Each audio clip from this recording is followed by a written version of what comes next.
bringing you info at the speed of now. What's today's instant insight? Painless joint cracking happens when gas bubbles in joint fluid collapse, causing the popping sound. Most people experience this harmlessly, with no pain or damage.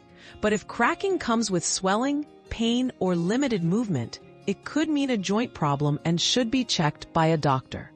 Otherwise, painless cracking is usually nothing to worry about.